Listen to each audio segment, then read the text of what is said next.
ಒಂದು ವೇಳೆ ಪಾಂಡವರು ಬರಲಿಲ್ಲ ಅಂತಂದ್ರೆ ಹೇಗಿದ್ರು ಕೀಚಕೆ ಇಲ್ಲ. ಆ ವಿರಾಟ ಇದುವರೆಗೆ ಬಗ್ಗಿದ್ದಿಲ್ಲ ನಮಗೆ, ಅವನನ್ನು ಬಗ್ಗಿಸಿದ ಹಾಗೆ. ವಿರಾಟನನ್ನಾದರೂ ವಶಕ್ಕೆ ತಗೊಳ್ಳೋದು, ಅದು ಆಗ್ಲಿಲ್ಲ. ಪಾಂಡವರು ಯುದ್ಧಕ್ಕೆ ಬಂದ್ರು ಅಂತಂದ್ರೆ ಅವರ ಸುದ್ದಿ ತಿಳಿತು ಅಂತ ಅವರನ್ನ ಕಾಡಿಗಟ್ಟು. ಯಾವ್ದಾದ್ರೂ ಒಂದು ರೀತಿ, ಈ ಕಡೆ ಆದ್ರೂ ಸರಿ, ಆ ಕಡೆ ಆದ್ರೂ ಸರಿ, ಏನಾದ್ರೂ ನಮಗೆ ಲಾಭ ಆಗ್ತದೆ ಅಂತ ಅವರೆಲ್ಲರೂ ಕೂಡ ಉತ್ತರ ಗೋಗ್ರಹಣ ಅಂತ ಬಂದಿದ್ದಾರೆ. ಇವರೆಲ್ಲರೂ ಕೂಡ ಹೊರಗಡೆ ಇದ್ರು. ಆವಾಗ ಅಲ್ಲಿದ್ದದ್ದು ಉತ್ತರ ಕುಮಾರ, ಆ ವಿರಾಟನ ಮಗ ಉತ್ತರ ಭೂಪ. ಅರ್ಜುನ, ಬೃಹನ್ನಳೆ ಆಗಿರ್ತಕ್ಕಂಥ ಅರ್ಜುನ ಅಲ್ಲೇ ಇದ್ದು. ತದೋತ್ತರ ಸಾರಥಿತ್ವೇ ಪ್ರಕಲ್ಪ್ಯ ಪಾರ್ಥಂ ಯಯೋತ್ ಅನ್ನಿಶಾನ್ಯೈವ ಭೀತಃ.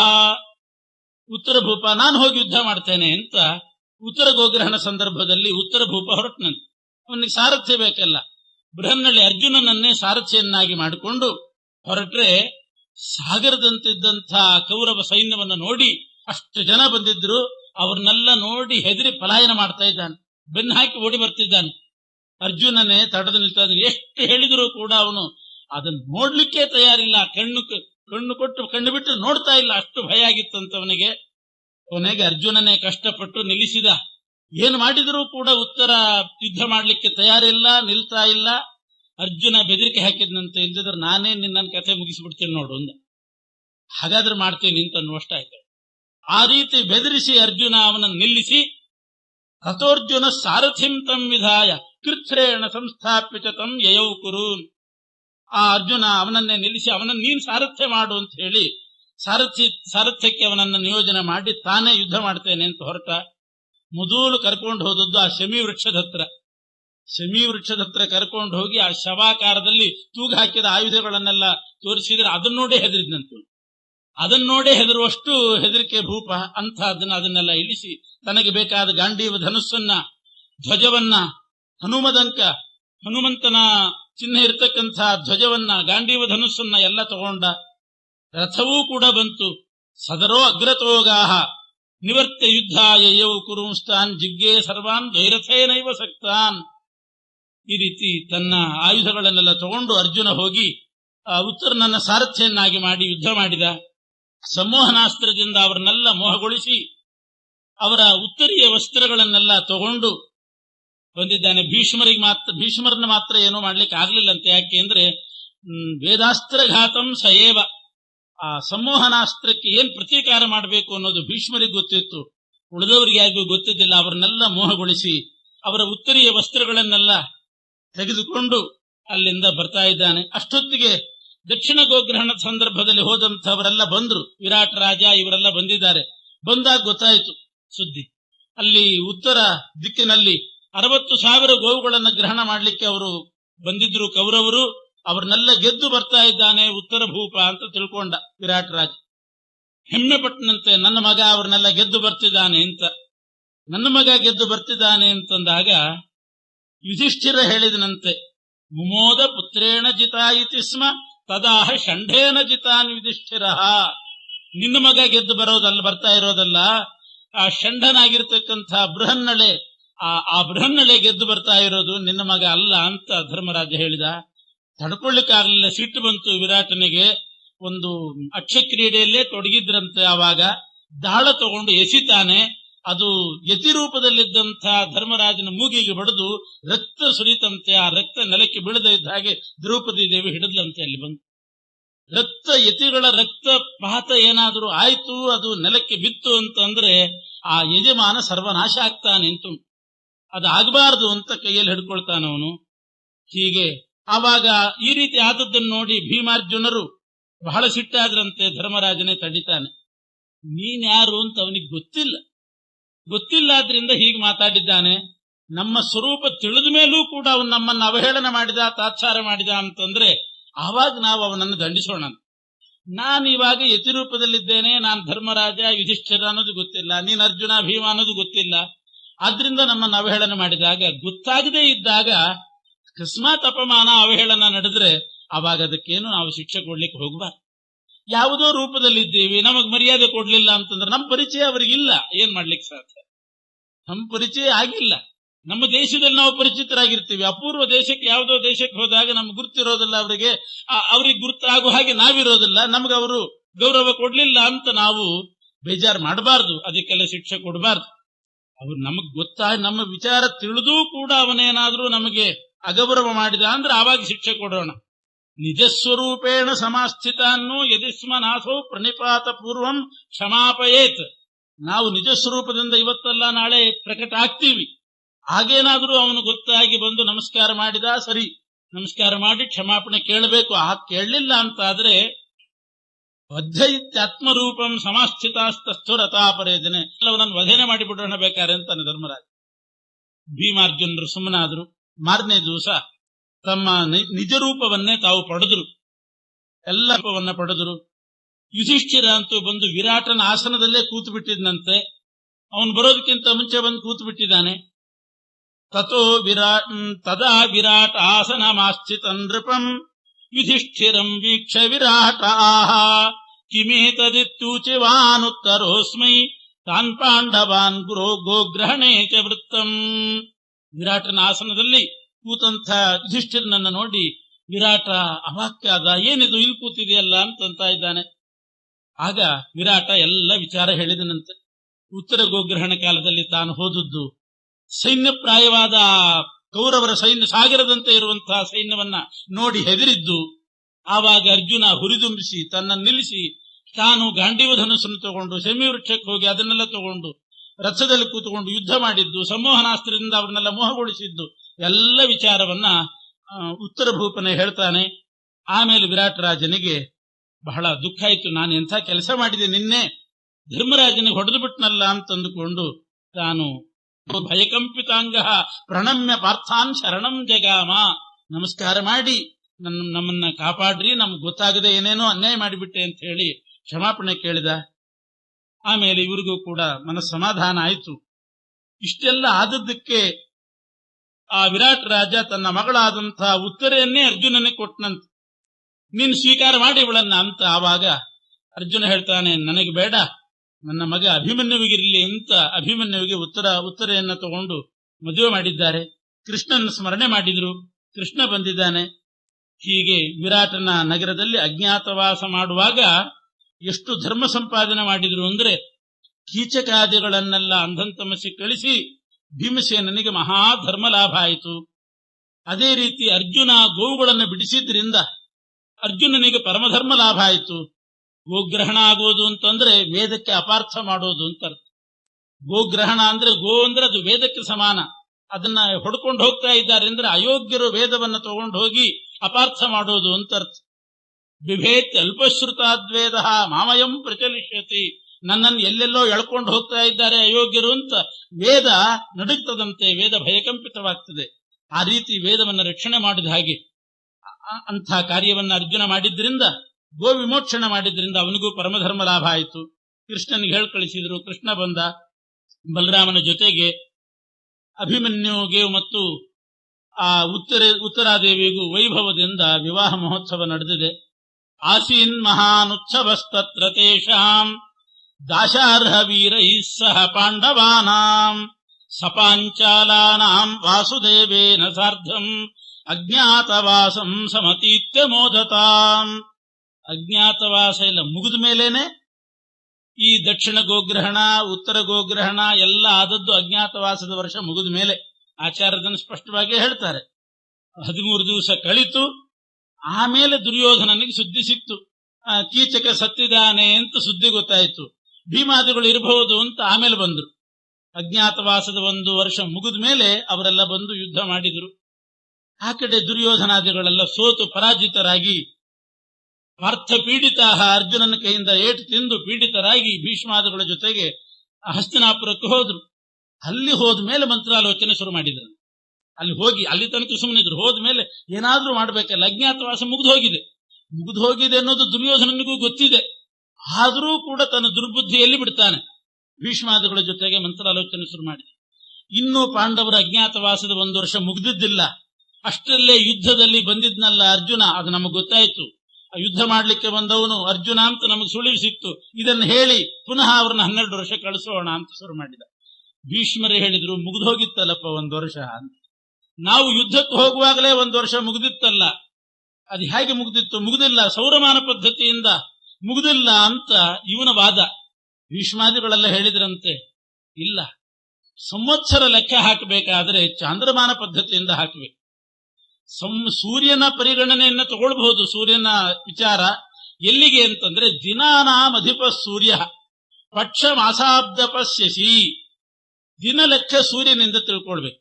ಯಾಕೆಂದ್ರೆ ಬೆಳಿಗ್ಗೆ ಸೂರ್ಯೋದಯ ಆಗ್ತದೆ, ರಾತ್ರಿಗೆ ಸೂರ್ಯಾಸ್ತಮಯ ಕ್ರಮವಾಗಿ ಒಂದೇ ರೀತಿ ಆಗ್ತದೆ. ದಿನ ಬೆಳಿಗ್ಗೆ ಆಗ್ತದೆ, ರಾತ್ರಿಗೆ ಸೂರ್ಯಾಸ್ತ, ಬೆಳಿಗ್ಗೆ ಉದಯ, ರಾತ್ರಿಗೆ ಅಸ್ತ.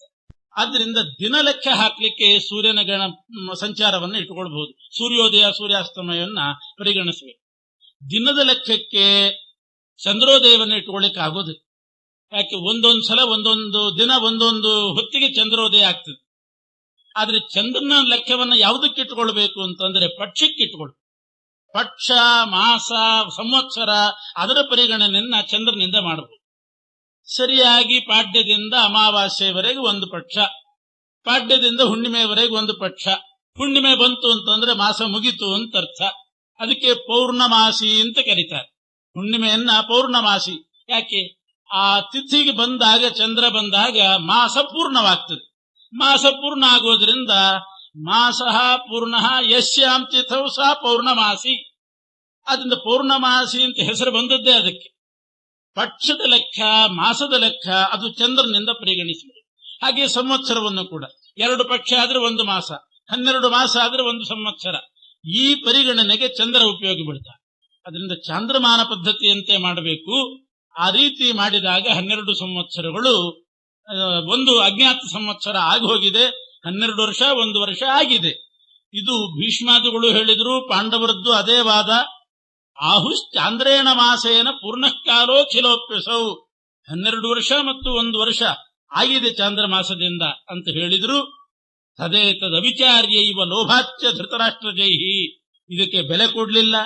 ಈ ವಿಚಾರವನ್ನೂ ಮಾಡದೇನೆ ಲೋಭಕ್ಕೊಳಗಾಗಿ ರಾಜ್ಯಂ ನ ದತ್ತಂ ಪಾರ್ಥೇಭ್ಯ. ರಾಜ್ಯ ಕೊಡ್ಲೇ ಇಲ್ಲ ಅವರು. ಆಗಿಲ್ಲ, ನಿಮ್ದು ಅಜ್ಞಾತವಾಸ 12-13 ವರ್ಷ ಮುಗಿದಿಲ್ಲ, ಅಷ್ಟರಲ್ಲೇ ನೀವು ಕಂಡಿದ್ದೀರಿ ಅಂತ ಅವರ ವಾದ. ಬ್ರಾಹ್ಮಣರನ್ನ ಕೇಳ್ರಿ, ಎಲ್ಲ ಬ್ರಾಹ್ಮಣರು ಏನ್ ಹೇಳ್ತಾರೆ ಜ್ಞಾನಿಗಳು ಅಂತ ಇವರ ವಾದ. ಈ ರೀತಿ ಇವರಂತೂ ಚಾಂದ್ರಮಾನ ಪದ್ಧತಿಯಿಂದ ಮುಗಿದಿದೆ ಅಂತ ಅಂದುಕೊಂಡು ಇವರು ತಮ್ಮ ವಾದ ಮಾಡ್ತಾ, ಅವರು ಪಾಂಡವರು ಇದ್ರು. ಹೀಗೆ ಉಪಪ್ಲಾವ್ಯದಲ್ಲಿ ಕೆಲವು ದಿವಸಗಳು ಕಳಿತು. ದ್ರುಪದ ರಾಜ ಇವರೆಲ್ಲ ಸೇರಿಕೊಂಡು ಒಂದು ಮಂತ್ರಾಲೋಚನೆ ಮಾಡ್ತಿದ್ದಾರೆ. ಬಲರಾಮನೂ ಇದ್ದ. ಎಲ್ಲಾ ಸೇರಿ ಮಂತ್ರಾಲೋಚನೆ ಮಾಡಿದ್ರು. ನಮ್ಮದಂತೂ ಕ್ರಮ ಪ್ರಕಾರ 12 ವರ್ಷ, 1 ವರ್ಷ ಅಜ್ಞಾತವಾಸ, ಒಟ್ಟು 13 ವರ್ಷ ಮುಗಿದಿದೆ. ಅವರ ಕಣ್ಣಿಗೆ ನಾವು ಅಜ್ಞಾತವಾಸದಲ್ಲಿ ಬಿದ್ದಿಲ್ಲ. ಆದರೂ ರಾಜ್ಯ ಕೊಡ್ತಾ ಇಲ್ಲ. ಏನು ಮಾಡೋದು? ಹೀಗೆ ವಿಚಾರ ಬಂದಾಗ ಏನಾದರೂ ಸಾಮೋಪಾಯ ಮಾಡೋಣ ಅಂತಂದಾಗ ಸರಿಯಾಗಿ ಹೇಳಿದನಂತೆ, ಚೆನ್ನಾಗಿ ಹೇಳಿದವನು ದ್ರುಪದ ರಾಜ. ಸಾಮೋಪಾಯದ ಪ್ರಶ್ನೆನೇ ಇಲ್ಲ ಇವರ ಹತ್ರ, ದುರ್ಯೋಧನಾದಿಗಳ ಹತ್ರ. ಕೌರವರ ಹತ್ರ ಅದರದೆಲ್ಲ ವಿಚಾರವೇ ಇಲ್ಲ.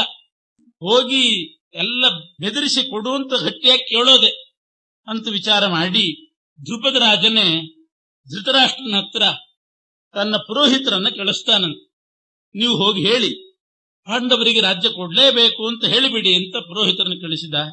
ಆ ಪುರೋಹಿತರು ಬಂದು ಭೀಷ್ಮ, ದ್ರೋಣ, ಧೃತರಾಷ್ಟ್ರ ಎಲ್ಲರನ್ನೂ ಕೂಡ ಕೂಡಿಸಿ ದ್ರುಪದ ರಾಜನ ಪುರೋಹಿತರು ಹೇಳ್ತಾ ಇದ್ದಾರೆ, ಪಾಂಡವರದ್ದು ಯಾವ ತಪ್ಪು ಕೂಡ ಇಲ್ಲ, ಸರಿಯಾಗಿ 13 ವರ್ಷ ಕಳೆದಿದ್ದಾರೆ. ನಿನ್ನ ಮಕ್ಕಳು ದುರ್ಯೋಧನಾದಿಗಳು ಲೋಭಕ್ಕೆ ಒಳಗಾಗಿ ಇಲ್ಲ, ಅವ್ರದ್ದು ಒಪ್ಪಂದದ ಪ್ರಕಾರ 13 ವರ್ಷ ಮುಗಿದಿಲ್ಲ ಅಂತ ಹೇಳಿ ಅದು ಅವರು ಕಣ್ಣಿಗೆ ಬಿದ್ದಿದ್ದಾರೆ, ಅಜ್ಞಾತವಾಸದಲ್ಲಿ ಕಣ್ಣಿಗೆ ಬಿದ್ದಿದ್ದಾರೆ ಅಂತ ವಾದ ಮಾಡಿ ರಾಜ್ಯ ಕೊಡ್ತಾ ಇಲ್ಲ. ಸುಮ್ನೆ ನೀನು ನಿನ್ನ ಮಕ್ಕಳು ಮಾತು ಕೇಳಿ ನೀನು ವಿರೋಧ ಮಾಡ್ಕೊಳ್ಬೇಡ. ಪಾಂಡವರ ಮಹಿಮೆ ನಿನಗೆ ಗೊತ್ತಿಲ್ಲ. ದ್ರುಪದ ರಾಜನ ಪುರೋಹಿತರು ಹೇಳ್ತಾ ಇದ್ದಾರೆ, ಯಸ್ಯ ಭೀಮಾರ್ಜುನವು ಯೋಧವು ನೇತಾ ಯಸ್ಯ ಜನಾರ್ದನ. ಯುಧಿಷ್ಠಿರ ಸಾಮಾನ್ಯ ಅಂತ ತಿಳ್ಕೊಳ್ಬೇಡ. ಯುಧಿಷ್ಠಿರ ಸಾತ್ವಿಕನಿದ್ದಾನೆ, ಬಹಳ ಯಥಾರ್ಥ ಇದ್ದಾನೆ, ಮೆತ್ತಿಗಿದ್ದಾನೆ ಅಂತ ತಿಳ್ಕೋಬೇಡ. ಯುಧಿಷ್ಠಿರ ಸೌಮ್ಯ ರೂಪದಿಂದ ಇದ್ರೂ ಕೂಡ ಭೀಮಾರ್ಜುನರು ಅವನಿಗೆ ಬೆಂಬಲಿಗರಾಗಿದ್ದಾರೆ. ನೇತಾ ಯಸ್ಯ ಜನಾರ್ದನ. ಆ ಧರ್ಮರಾಜನಿಗೆ ಯುಧಿಷ್ಠಿರನಿಗೆ ನೇತಾರನಾಗಿ ಕೃಷ್ಣ ಇದ್ದಾನೆ. ಭೀಮಾರ್ಜುನರು ಅವನಿಗೆ ಸಹಾಯಕರಾಗಿ ಅವರಿಬ್ಬರಿದ್ದಾರೆ. ಭೀಮನ ಮಹಿಮೆ ನೀನ್ ಕೇಳಿರಬೇಕು ಧೃತರಾಷ್ಟ್ರ. ಈಗಾಗಲೇ ಭೀಮಸೇನ ಎಂಥೆಂಥ ಮಹಿಮೆ ತೋರಿಸಿದ್ದಾನೆ. ಶ್ರುತಾಸ್ತೆ ಭೀಮ ನಿಹತಾಹ ಜರಾಸಂಧಾದಯೋಖಿಲಾಹ. ಜರಾಸಂಧಾದಿಗಳನ್ನೆಲ್ಲ ಭೀಮ ಕೊಂದದ್ದು ನಿನ್ ಕಿವಿಗೆ ಬಿದ್ದಿರಬೇಕು. ಅಷ್ಟೇ ಅಲ್ಲ, ವನವಾಸದಲ್ಲಿದ್ದಾಗ ಎಷ್ಟು ತೀರ್ಥಯಾತ್ರೆ ಮಾಡಿದ್ದಾರೆ. ಅದರ ಉದ್ದೇಶ ಏನು ಅಂತಂದ್ರೆ, ರುದ್ರದೇವರ ವರದಿಂದ ಅಬದ್ಧರಾದಂಥ ದೊಡ್ಡ ದೊಡ್ಡ ರಾಕ್ಷಸರು ಆ ತೀರ್ಥಗಳನ್ನೆಲ್ಲ ಆವರಿಸಿ ನಿಂತಿದ್ರಂತೆ.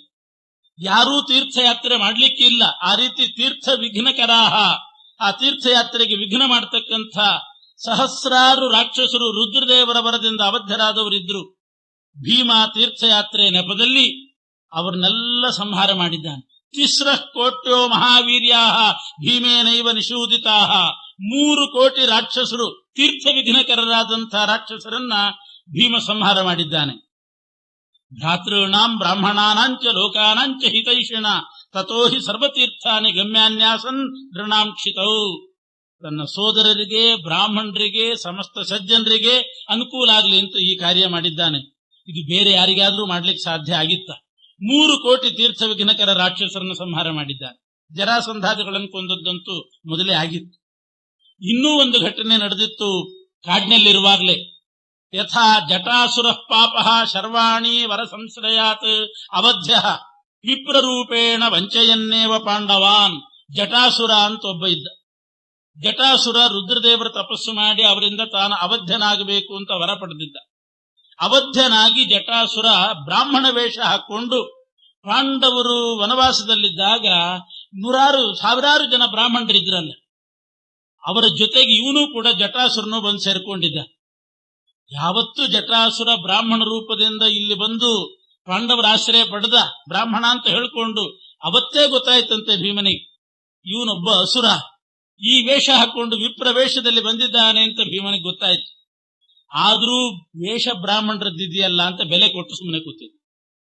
ಬ್ರಾಹ್ಮಣರ ವೇಷ ಇದೆಯಲ್ಲ ಅಂತ ಅದಕ್ಕೆ ಬೆಲೆ ಕೊಟ್ಟು ಸುಮ್ಮನೆ ಕೂತಿದ್ದಾನಂತ. ಎಂಥ ಮಾನ್ಯತೆ ಇತ್ತು ಆವಾಗ ಬ್ರಾಹ್ಮಣರಿಗೆ ಅಂತ ನೋಡ್ಬೇಕು. ಯಾರಾದ್ರೂ ವೇಷ ಹಾಕೊಂಡ್ರೆ ಸಾಕು, ಅದಕ್ಕೆ ಬೆಲೆ ಕೊಡ್ತಿದ್ರಂತ.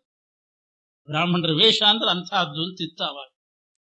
ಬ್ರಾಹ್ಮಣ ವೇಷದಲ್ಲಿ ಬಂದಿದ್ದಾನೆ ಅಂತ ಗೊತ್ತಿದ್ರು. ಜ್ಞಾತ್ವಾಪಿ ಭೀಮಸೇನೇನ ವಿಪ್ರ ರೂಪಸ್ಯ ನೋವಧ ಯೋಗ್ಯ ಇತ್ಯಹತೋ ಭೀಮೇ ಮೃಗಯಾರ್ಥಂಗತೆ ಕ್ವಚಿತ್. ಆದ್ರೂ ಭೀಮನಿಗೆ ಧೈರ್ಯ, ಏನರ ಮಾಡ್ಯಾ ನೀವು ನೋಡೋಣ ಅಂತ. ಏನು ಮಾಡ್ತಾನೆ, ಏನು ಮಾಡ್ಯಾ ನೀವನು? ಇರ್ಲಿ, ಬ್ರಾಹ್ಮಣ ವೇಷದಲ್ಲಿ ಬಂದಿದ್ದಾನಲ್ಲ, ಇರ್ಲಿ, ಏನು ಮಾಡ್ತಾನೆ, ನಾನಂತೂ ಅಷ್ಟು ಜಾಗರೂಕನಾಗಿದ್ದೇ ಇರ್ತೇನೆ ಅಂತ ಭೀಮಸೇನ ದೇವರು ಧೈರ್ಯದಿಂದ ಹಾಗೇ ಬಿಟ್ಟಿದ್ರಂತೆ. ಇನ್ಯಾರಿಗಾದ್ರೂ ಅಸುರ ಅಂತ ಗೊತ್ತಾದ್ರೆ ಇಷ್ಟು ಧೈರ್ಯ ಬರ್ಲಿಕ್ಕಿಲ್ಲ. ಭೀಮನಿಗೆ ಗೊತ್ತಾಗಿಯೂ ಕೂಡ ಖಾತ್ರಿಯಾಗಿ ಸುಮ್ಮನೆ ಕೂತಿದ್ನಂತೆ ಭೀಮ. ಇವನೇನ್ ಮಾಡ್ತಿದ್ದ ಅಂತಂದ್ರೆ, ದಿನ ಆಯುಧಗಳನ್ನೇ ಅದ್ರ ಮೇಲೆ ದೃಷ್ಟಿ ಅಂತೀವಿ. ಬಂದದ್ದು ವೇಷ ಹಾಕೊಂಡದ್ದು ಬ್ರಾಹ್ಮಣ ವೇಷ, ದೃಷ್ಟಿ ಎಲ್ಲ ಆಯುಧದ ಮೇಲೆ. ವೇಷ ಯಾವ್ದು ಹಾಕೊಂಡ್ರೇನು, ಮನಸ್ಸನ್ನು ಬದಲಾಯಿಸ್ಲಿಕ್ಕೆ ಸಾಧ್ಯನೇ ಇಲ್ಲ. ಆ ಮನಸ್ಸು ಮಾತ್ರ ಆಯುಧದ ಮೇಲೆ ಇತ್ತಂತೆ. ಯಾಕೆ ಅಂದ್ರೆ ಆ ಆಯುಧವನ್ನು ತಗೊಂಡು ಇವ್ರನ್ನೆಲ್ಲ ವಧೆ ಮಾಡಬೇಕು ಅಂತಲೇ ಇತ್ತೋ ಏನು, ಅದ್ರ ಮೇಲೆ ದೃಷ್ಟಿ. ಅದನ್ನ ನೋಡಿ ಭೀಮನಿಗೆ ಅದರಿಂದ ಇನ್ನೂ ನಿಶ್ಚಯ ಆಗೋಯ್ತು. ವೇಷ ನೋಡಿದ್ರೆ ಇಂಥದ್ದು ಬ್ರಾಹ್ಮಣರ ವೇಷ ಆಗಿದ್ರೆ ಎಲ್ಲೋ ಸಾಲಿಗ್ರಾಮ, ದರ್ಭೆ, ದೇವ್ರ ಪೆಟ್ಟಿಗೆ ಅದ್ರ ಮೇಲೆ ದೃಷ್ಟಿ ಇರ್ಬೇಕು, ಹೊತ್ಕೊಂಡು ಹೋಗ್ಲಿಕ್ಕೆಲ್ಲ, ಆರಾಧನೆ ಮಾಡ್ಲಿಕ್ಕೆ. ಇವನ್ ನೋಡಿದ್ರೆ ಆಯುಧಗಳ ಮೇಲೆ ದೃಷ್ಟಿ ಹಾಕ್ತಾ ಇದ್ದಾನೆ. ಇದೇನಿದು ಅಂತ ಭೀಮ ಅದನ್ನು ನಿರ್ಧಾರ ಮಾಡಿದ. ಆದ್ರೆ ಒಂದು ದಿವಸ ಯಾರೂ ಇಲ್ಲ. ಅರ್ಜುನನಂತೂ ಸ್ವರ್ಗಕ್ಕೆ ಹೋಗಿದ್ನಲ್ಲ, ಇಂದ್ರ ಕರೆದಿದ್ದಾನೆ ಅಂತ ಸ್ವರ್ಗಲೋಕಕ್ಕೆ ಹೋದಾಗ ಆ ಸಂದರ್ಭದಲ್ಲಿ ಯಾರೂ ಇಲ್ಲ. ಆ ಕಡೆ ಈ ಕಡೆ ಹೋದ ಸಂದರ್ಭ ನೋಡಿ ಭೀಮ ಇದ್ದಿಲ್ಲ, ಅರ್ಜುನ ಇದ್ದಿಲ್ಲ, ಉಳಿದವರೆಲ್ಲ ಇದ್ರು. ಭೀಮ ಅರ್ಜುನ ಇಲ್ಲದೆ ಇದ್ದದ್ದನ್ನು ನೋಡಿ ಯಮೌ ಯುಧಿಷ್ಠಿರಂ ಕೃಷ್ಣಾಂಚ ಆದಾಯೈವ ಪರಾದ್ರವತ್. ನಕುಲ ಸಹದೇವರನ್ನ, ಯುಧಿಷ್ಠಿರನನ್ನ, ದ್ರೌಪದಿ ದೇವಿಯನ್ನ ಆಯುಧಗಳನ್ನೆಲ್ಲ ಹಿಡ್ಕೊಂಡು ಓಡ್ತಾ ಇದ್ದಾನಂತೆ. ಬಂದದ್ದು ಅದಕ್ಕೆ. ಇವ್ರನ್ನೆಲ್ಲ ಅಪಹಾರ ಮಾಡಿಕೊಂಡು ಆಯುಧವನ್ನು ಹಿಡ್ಕೊಂಡು ಓಡ್ತಾ ಇದ್ದಾಗ ದೃಷ್ಟೋ ಭೀಮೇನ ತಾಂ ತ್ಯಕ್ತ್ವಾ ಸಂಸಕ್ತಸ್ತೇನ ಸಂಗರೆ. ಭೀಮನ ಕಣ್ಣಿಗೆ ಬಿದ್ದ. ಭೀಮನಿಗೆ ಗೊತ್ತಾಯಿತು. ಭೀಮ ಅಟ್ಟಿಸಿಕೊಂಡು ಬಂದ ಕೂಡಲೇ ಅವ್ರನ್ನೆಲ್ಲ ಬಿಟ್ಟು ಯುದ್ಧಕ್ಕೆ ನಿಂತ. ನಿಪಾತ್ಯ ಭೂಮೌ ಪಾದೇನ ಸಂಚೂರ್ಣಿತ ಶಿರಾಸ್ತಮಃ ಜಗಾಮ ಕಿಮುತೆ ಪುತ್ರ ಶಕ್ಯ ಹಂತು ಮಿತಿ ಸ್ಮಃ.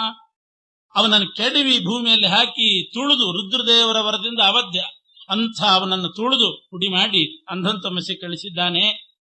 ದ್ರುಪದರಾಜನ ಪುರೋಹಿತರು ಹೇಳ್ತಾರೆ, ಧೃತರಾಷ್ಟ್ರ, ನಿನ್ನ ಮಕ್ಕಳು ಯಾವ ಲೆಕ್ಕ ಅಂದ್ಬಿಟ್ಟು. ನಿನ್ನ ಮಕ್ಕಳು ಯಾವ ಲೆಕ್ಕ? ಜರಾಸಂಧಾದಿಗಳನ್ನು ಕೊಂದು 3 ಕೋಟಿ ರಾಕ್ಷಸರನ್ನ ಕೊಂದು ಜಟಾಸುರನನ್ನು ಕೊಂದಂಥ ಆ ಭೀಮ ನಿನ್ನ ಮಕ್ಕಳನ್ನು ಸುಮ್ಮನೆ ಬಿಟ್ಟಾರೇನು? ಇನ್ನು ಅರ್ಜುನನ ವಿಚಾರ ಹೇಳಬೇಕು ಅಂತಂದ್ರೆ ನಿವಾತ ಕವಚಾಶ್ಚೈವ ಹತಾಃ ಪಾರ್ಥೇನತೆ ಶ್ರುತಾಃ. ಅದು ನಿನಗೆ ಗೊತ್ತಿದೆ. ಸ್ವರ್ಗಕ್ಕೆ ಹೋಗಿ ಇಂದ್ರನ ಹತ್ರ ಅಧ್ಯಯನ ಮಾಡಿ ಏನ್ ಗುರುದಕ್ಷಿಣೆ ಬೇಕು ಅಂತ ಕೇಳಿದಾಗ ಇಂದ್ರ ಹೇಳಿದ, ನಿವಾತ ಕವಚರು ಅಂತ ನನ್ನ ಶತ್ರುಗಳಿದ್ದಾರೆ, ಸಂಹಾರ ಮಾಡು ಅಂತ. ಅರ್ಜುನ ಹೋಗಿ ನಿವಾತ ಕವಚರನ್ನ ವಧೆ ಮಾಡಿ ಬಂದಿದ್ದ. ನಿವಾತ ಕವಚರು ಅಂದ್ರೆ ಅವರ ಕವಚದೊಳಗೆ ವಾತವೂ ಹೋಗ್ತಿದ್ದಿಲ್ಲಂತೆ. ವಾತ ಅಂದ್ರೆ ಗಾಳಿಗೂ ಪ್ರವೇಶಿದ್ದಿಲ್ಲ, ಅಂತಹ ಕವಚಧಾರಿಗಳವರು. ಅಂಥವರನ್ನ ಸಂಹಾರ ಮಾಡಿ ಬಂದಿದ್ದಾನೆ ನಿವಾತ ಕವಚರನ್ನ.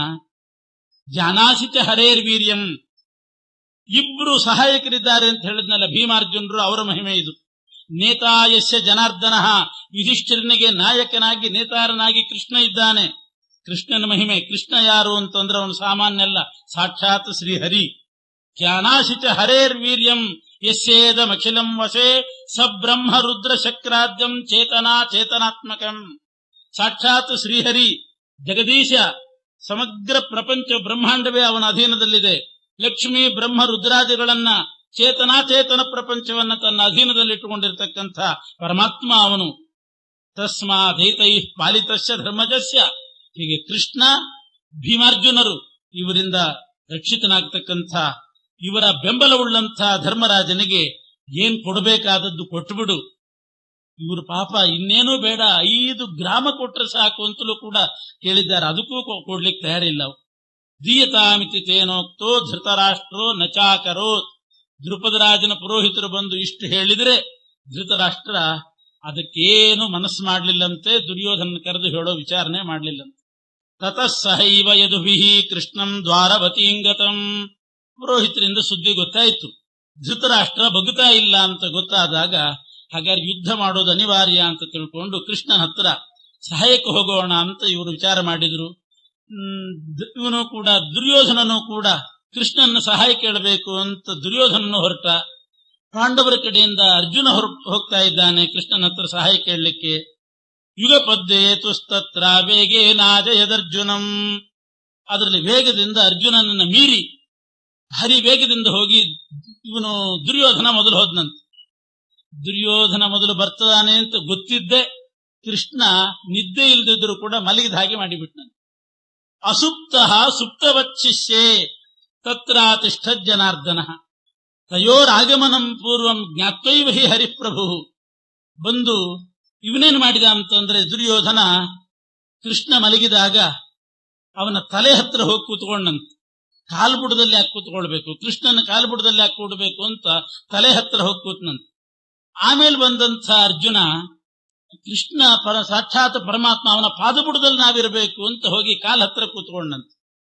ಇಬ್ರು ಬಂದು ಕೂತು ಕೂಡ್ಲೆ ಇವನು ಎದ್ದಂತೆ ಮಾಡಿದ ಕೂಡ್ಲೆ ಮೊದಲು ಕಣ್ಣಿಗೆ ಬಿದ್ದವನು ಕಾಲಿನ ಹತ್ರ ಕೂತಿರ್ತಕ್ಕಂಥ ಅರ್ಜುನ ಕಣ್ಣಿಗೆ ಬಿದ್ದ. ಏನಪ್ಪಾ ಅರ್ಜುನ ಯಾವ್ದಿದ್ದೀನಿ ಇಂದ ಇವನು. ಯಾವಾಗ ಬಂದಿ ಅಂತ ಕೇಳಿದ ಕೂಡ್ಲೆ ನಾ ಮೊದಲು ಬಂದಿದ್ದೀನಿ ಅಂತಂದಂತೆ ತಲೆ ಹತ್ರ ಕೂತವನು. ಅವನು ಕಣ್ಣಿಗೆ ಬೀಳಲಿಲ್ಲ. ಮಲ್ಕೊಂಡಾಗ ಎದ್ದು ಕೂಡಲೇ ಮೊದಲು ಬೀಳೋದು ಕಾಲ ಹತ್ರ ಕೂತ. ಆದ್ರಿಂದ ಕಾಲ ಹತ್ರ ಇರಬೇಕು. ಪರಮಾತ್ಮನ ಪಾದದ ಹತ್ರ ಇದ್ರೆ ಕಣ್ಣಿಗೆ ಬೀಳ್ತೀವಿ. ಇವನು ತಲೆ ಬುಡದಲ್ಲಿ ಹೋಗಿ ಹಿಂದ್ಗಡೆ ಕೂತಿದ್ದ, ಕಾಣಿಸಲಿಲ್ಲ. ಆ ರೀತಿ ನಟನೆ ಮಾಡಿ ಕೃಷ್ಣ ಯಾವಾಗ ಬಂದೆ ಅಂತಂದ ಕೂಡಲೇ ನಾ ಮೊದಲು ಬಂದೆ ಅಂದಂತ. ಇದ್ದಿರಬಹುದು, ನೀನು ಮೊದಲು ಬಂದಿರಬಹುದು, ನನ್ನ ಕಣ್ಣಿಗೆ ಬಿದ್ದದ್ದು ಮೊದಲು ಅರ್ಜುನ ಅಂತಾನೆ ಕೃಷ್ಣ. ನೀನು ಮೊದಲು ಬಂದವನು, ನನ್ನ ಕಣ್ಣಿಗೆ ಬಿದ್ದದ್ದು ಮೊದಲು ಅರ್ಜುನ. ಏನೇ ಆಗ್ಲಿ ನೀನು ಮೊದಲು ಬಂದಿದ್ದಿ, ಇವನು ಮೊದಲು ಕಣ್ಣಿಗೆ ಬಿದ್ದಿದ್ದಾನೆ. ಇಬ್ಬರಿಗೂ ನಾನು ಸಮಾನವಾಗಿ ನಿಮ್ಮ ಆಸೆ ಪೂರೈಸ್ತೀನಿ. ಏನು ಉದ್ದೇಶ ಇದೆ ಹೇಳ್ರಿ ಅಂತ. ಹೀಗೆ ಯುದ್ಧಕ್ಕೆ ಸಹಾಯ ಬೇಕು. ಯುದ್ಧ ಸಹಾಯ ಮೆಚ್ಚಂತವು ಧರ್ತರಾಷ್ಟ್ರ ಧನಂಜಯವು ಯುದ್ಧದ ಸಹಾಯ ಕೇಳಲಿಕ್ಕೆ ಬಂದಿದ್ರು. ಕೃಷ್ಣ ಹೇಳಿದ, ಸಮಂ ಕರಿಷ್ಯೆ ಯುವಯೋಹೋ, ನಿಮ್ಮಿಬ್ಬರಿಗೆ ಸಮಾನವಾಗಿ ಮಾಡ್ತೇನೆ ಇಂದ. ಏಕತ್ರಾಹಂ ನಿರಾಯುಧ ಅನ್ಯತ್ರ ದಶಲಕ್ಷಮ್ಮೆ ಪುತ್ರ ಶೂರಾ ಪದಾತಯ. ಇಬ್ಬರಿಗೂ ಸಮಾನವಾಗಿ ನಾನು ಸಹಾಯ ಮಾಡ್ತೀನಿ. ಸಮಾನವಾಗಿ ಅಂತಂದ್ರೆ ಒಂದು ಕಡೆ ನಿರಾಯುಧನಾಗಿ ನಾನು ಬರ್ತೀನಿ, ನನ್ನನ್ನು ಯಾರಾದ್ರೂ ನಿರಾಯುಧನಾಗಿ ಬರ್ತಕ್ಕ ನನ್ನನ್ನು ಕರ್ಕೊಂಡು ಹೋಗ್ಬೋದು ಸಹಾಯಕ್ಕೆ ಅಂತ. ಇನ್ನೊಂದು ಕಡೆ ನನ್ನ 10 ಲಕ್ಷ ಜನ ಮಕ್ಕಳನ್ನು ಕಳಿಸ್ತೇನೆ, ಸೈನ್ಯವನ್ನ ಕಳಿಸ್ತೇನೆ, ಯಾರಿಗೆ ಯಾವುದು ಬೇಕು ಆರಿಸ್ಕೊಳ್ಳಿ ಅಂತಂದಾಗ ಅರ್ಜುನ ನಿರಾಯುಧನಾದ್ರೂ ಪರವಾಗಿಲ್ಲ, ಆ ಸೈನ್ಯ ಇಲ್ದಿದ್ರೂ ಪರವಾಗಿಲ್ಲ, ನೀನೊಬ್ಬ ಬಂದುಬಿಡು ಅನ್ನಂತ. ನೀನಿದ್ರು ಸಾಕು ಅಂತ ಅರ್ಜುನ ಕೇಳಿದ. ದುರ್ಯೋಧನ ನಕ್ಕು ಬಿಟ್ಟು, ಇವನ್ ತಗೊಂಡು ಏನ್ ಮಾಡಿಯಾನು ಅರ್ಜುನ, 10 ಲಕ್ಷ ಸೈನ್ಯ ನನಗೆ ಸಿಕ್ತು ಅಂತ ದುರ್ಯೋಧನ ನನಗೆ 10 ಲಕ್ಷ ಸೈನ್ಯ ಕಳಿಸು ಅಂತ ದುರ್ಯೋಧನ ಕೇಳಿದ. ಕೃಷ್ಣ ಈ ರೀತಿ ಹೇಳಬಹುದೇ, ನಿಮ್ಮಿಬ್ಬರಿಗೂ ಸಮಾನವಾಗಿ ನಾನು ಮಾಡ್ತೀನಿ ಅಂತ ಯಾಕೆ ಹೇಳಿದ ಅಂತಂದ್ರೆ ದುರ್ಯೋಧನ ಯಾವುದನ್ನು ಸೆಲೆಕ್ಟ್ ಮಾಡ್ತಾನೆ ಅಂತ ಅನ್ನೋದು ಜನರಿಗೆ ಗೊತ್ತಾಗ್ಲಿ ಅಂತ. ತನ್ನ ಮೇಲೆ ಎಷ್ಟು ಭಕ್ತಿ ಇದೆ, ಎಷ್ಟಿಲ್ಲ, ದುರ್ಯೋಧನನಿಗೆ ಯಾರು ಬೇಕು, ಅವನ ಅಭಿಪ್ರಾಯ ಏನಿದೆ ಅನ್ನೋದು ಗೊತ್ತಾಗಬೇಕು. ಅವನ ದುರ್ಬುದ್ಧಿ, ಅವನ ಅಭಕ್ತಿ, ಅವನ ಭಕ್ತನಲ್ಲ ಅನ್ನೋದು ಜಗತ್ತಿಗೆ ಗೊತ್ತಾಗಬೇಕು ಅಂತ ಆ ರೀತಿ ಹೇಳಿ. ಆವಾಗ ಸಹಜವಾಗಿ ಅವನು ಒಂದು ವೇಳೆ ಒಂದನ್ನೇ ಇಬ್ರು ಕೇಳಿದ್ರೆ ಆವಾಗ ಒಂದು ನೀತಿ ಇದೆ. ಯಾವಾಗಲೂ ಒಂದು ಪದಾರ್ಥ, ಒಬ್ಬ ಹಿರಿಯ ಒಬ್ಬ ಕಿರಿಯ ಅಣ್ಣ ತಮ್ಮಂದ್ರು ಒಂದೇ ಪದಾರ್ಥವನ್ನ ಬಯಸಿದಾಗ ಏನ್ ಮಾಡ್ಬೇಕು? ಆವಾಗ ಕಿರಿಯರಿಗೆ ಮೊದಲನೇ ಸ್ಥಾನ, ಸಣ್ಣವರು ಯಾವುದನ್ನ ಆರಿಸ್ಕೊಳ್ತಾರೋ ಅದು ಅವರಿಗೆ ಬಿಟ್ಬಿಡೋದು, ಉಳಿದದ್ದನ್ನ ಆಮೇಲೆ ದೊಡ್ಡವರಿಗೆ ಕೊಡಬೇಕು ಅಂತ ಪದ್ಧತಿ. ಆದ್ರೂ ಕೂಡ ಕೃಷ್ಣ ಸಮಂ ಕರಿಷ್ಯೆ ಅಂತಂದ. ದುರ್ಯೋಧನನ ಅಭಕ್ತಿ ಜಗತ್ತಿಗೆ ಗೊತ್ತಾಗ್ಲಿ ಅಂತ. ಅವನು ಇದನ್ನು ಕೇಳಲೂ ಇಲ್ಲ, ಆಮೇಲೂ ಕೂಡ ಇಲ್ಲ ನನಗೂ ನೀನೇ ಬೇಕು ಅಂತಂದಿದ್ರೆ ಆಮೇಲೆ ವಿಚಾರ ಬೇರೆ ಇತ್ತು. ಅರ್ಜುನ ಕೃಷ್ಣನ್ನು ಕೇಳಿದ ಕೂಡಲೇ ಇವನಂತ ನಕ್ಕುಬಿಟ್ನಂತೆ ಅಪಹಾಸ ಮಾಡಿ, ಇವನೇನ್ ಮಾಡ್ಯಾನು ಅಂತ ಹೇಳಿ ತಾನು 10 ಲಕ್ಷ ಸೈನ್ಯ ತಗೊಳ್ತಾನೆ. ಆದ್ರಿಂದ ಅವನ ಅಭಕ್ತಿ ಅಂತಹದ್ದು ಅಂತ ಜಗತ್ತಿಗೆ ಗೊತ್ತಾಯ್ತು. ಆದ್ರಿಂದ ಸಮಾನವಾಗಿ ಮಾಡ್ತೀನಿ ಅಂತ ಹೇಳಿದ ಉದ್ದೇಶ ಇದು. ಆದ್ರೆ ನಿಜವಾಗಿಯೂ ಕೃಷ್ಣನಿಗೆ ಪಾರ್ಥಾನಾಮೇವ ಸಹಾಯಂ ಕರಿಷ್ಯನ್ನಪಿ ಕೇಶವ ತಸ್ಯಾಭಕ್ತಿಂ ದರ್ಶಯಿತು ಚಕ್ರೆ ಸಮವದೀಶ್ವರ. ಉದ್ದೇಶ ಪಾಂಡವರಿಗೆ ಸಹಾಯ ಮಾಡಬೇಕು ಅಂತಲೇ ಉದ್ದೇಶ. ಇದೆಲ್ಲ ಶ್ರೀಮದ್ ಆಚಾರ್ಯರು ನಿರ್ಣಯ ಹೇಳಿ ಎಂದೂ ಕೂಡ ಸಜ್ಜನರು ತಿಳ್ಕೊಳ್ಬೇಕು. ಕೃಷ್ಣ ಪರಮಾತ್ಮ ಸಜ್ಜನರ ಪಾಲಿಗೆ ಇದ್ದೇ ಇರ್ತಾನೆ, ಭಕ್ತರ ಪಾಲಿಗೆ ಇದ್ದೇ ಇರ್ತಾನೆ, ಅವರಿಗೇ ಸಹಾಯ ಮಾಡ್ತಕ್ಕಂಥವನು. ಆ ಭಾವನೆ ಎಂದೂ ಬದಲಾಯಿಸೋದಿಲ್ಲ ಕೃಷ್ಣ. ಏನೇನೋ ನೀತಿಗೆ ಆ ರೀತಿ ಮಾಡ್ತಾ ಇರ್ತಾನಂತ. ಅಂತೂ ಅರ್ಜುನ ಕೃಷ್ಣನನ್ನು ಕರ್ಕೊಂಡು ಹೊರಟ. ಕೃಷ್ಣನು ಕೂಡ ಅರ್ಜುನನ ಜೊತೆಗೆ ಹೋಗಿಬಿಟ್ಟಂತೆ ಪಾಂಡವರ ಕಡೆ. ದುರ್ಯೋಧನ ಆಮೇಲೆ ಸರಿ 10 ಲಕ್ಷ ಸೈನ್ಯ ಅಂತೂ ಸಿಕ್ತು, ಇನ್ನು ಬಲರಾಮನ್ನ ನಮ್ಮ ಕಡೆ ಮಾಡ್ಕೊಳ್ಳೋಣ. ಕೃಷ್ಣ ಇಲ್ದಿದ್ರೇನಂತೆ ಬಲರಾಮನ ತಮ್ಮ ಕಡೆ ಮಾಡ್ಕೊಳ್ಬೇಕು ಅಂತ ಬಲರಾಮನ ಹತ್ರ ಹೋದ. ಹೋಗಿ ಬಲರಾಮ ನೀನ್ ನಮಗೆ ಸಹಾಯ ಮಾಡಬೇಕು ಅಂತಂದಾಗ ಬಲರಾಮ ಹೇಳ್ತಾನಂತೆ, ಅವನಿಗೆ ಒಳಗೊಳಗೆ ದುರ್ಯೋಧನನಿಗೆ ಸಹಾಯ ಮಾಡಬೇಕು ಅಂತಿತ್ತಂತೆ ಬಲರಾಮನಿಗೆ. ಮೊದಲಿಂದಲೂ ಬಲರಾಮನಿಗೆ ಸ್ವಲ್ಪ ದುರ್ಯೋಧನನ ಮೇಲಿತ್ತು. 5 ವರ್ಷ ಕೃಷ್ಣನ ಸಹವಾಸ ಬಿಟ್ಟು ಮಿಥಿಲೆಗೆ ಹೋದಾಗ ದುರ್ಯೋಧನ ಬಲರಾಮ ಬಹಳ ಸ್ನೇಹದಿಂದ ವರ್ತಿಸಿದ್ರು ಅಂತ ಬರ್ತದೆ. ಒಳಗೊಳಗೆ ಹಾಗೆ ಇತ್ತು. ಆದರೂ ಕೂಡ ಕೃಷ್ಣನ ಭಯ, ದುರ್ಯೋಧನನ ಕಡೆ ಸೇರಿಬಿಟ್ರೆ ಕೃಷ್ಣ ಏನಂತಾನೋ ಅಂತ ಭಯದಿಂದ ಇವನ್ ಹೇಳ್ತಾನಂತ. ಅದರಲ್ಲಿ ಸಹಜವಾಗಿ ಬಲರಾಮ ಏನೋ ದುರ್ಯೋಧನನ ಪಕ್ಷ ವಹಿಸಿ ಮಾತಾಡಿದ್ನಂತೆ. ದುರ್ಯೋಧನನ ಪಕ್ಷ ವಹಿಸಿ ಮಾತಾಡಿದ್ದಕ್ಕೆ ಸಾತ್ವಿಕಿ ಬೈತಾನಂತೆ, ಜೋರು ಮಾಡ್ತಾನೆ.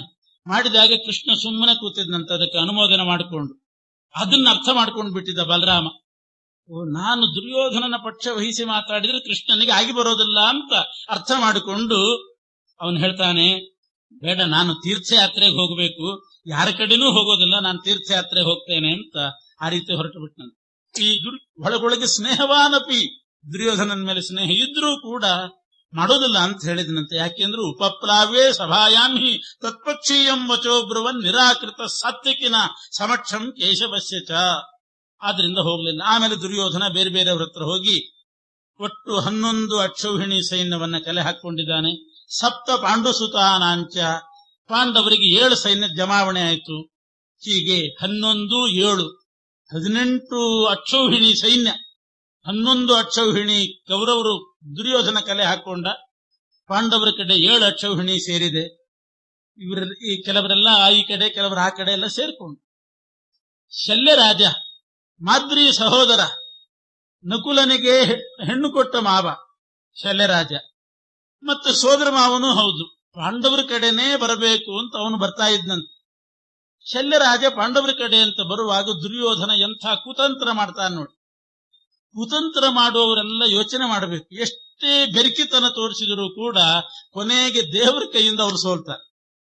ಬೇರೆಯವರು ಭೋಳೆ ಸ್ವಭಾವದವರು ಅಂತ ತಿಳ್ಕೊಂಡು ಅವ್ರ ಮೇಲೆ ಬೇಕಾದಷ್ಟು ಬೆರಕಿತನ ಮಾಡಬಹುದು. ಕೆಲವರು ಬಾಯಿ ಸತ್ತವರು ಇರ್ತಾರೆ. ಬಾಯಿ ಸತ್ತವರು ಅಂತಂದ್ರೆ ಹೆಚ್ಚು ಮಾತಾಡೋದಿಲ್ಲ, ಭೋಳೆ ಸ್ವಭಾವ ಇರ್ತಾರೆ.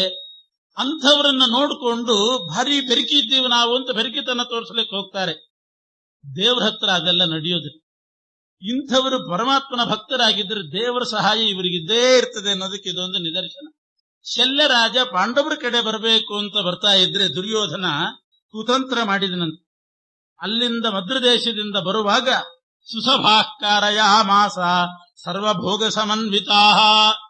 ಅಲ್ಲಲ್ಲಿ ಅವನಿಗೆ ಇಳ್ಕೊಳ್ಳಿಕ್ಕೆ ಒಳ್ಳೆ ಜಾಗ, ಇಳ್ಕೊಳ್ಳಿಕ್ಕೆ ವಿಶ್ರಾಂತಿ ಗೃಹಗಳು, ಅದರಲ್ಲಿ ಸಕಲ ಭೋಗ ಸಾಮಗ್ರಿಗಳನ್ನು ಇಟ್ಟಿದ್ದಾನೆ.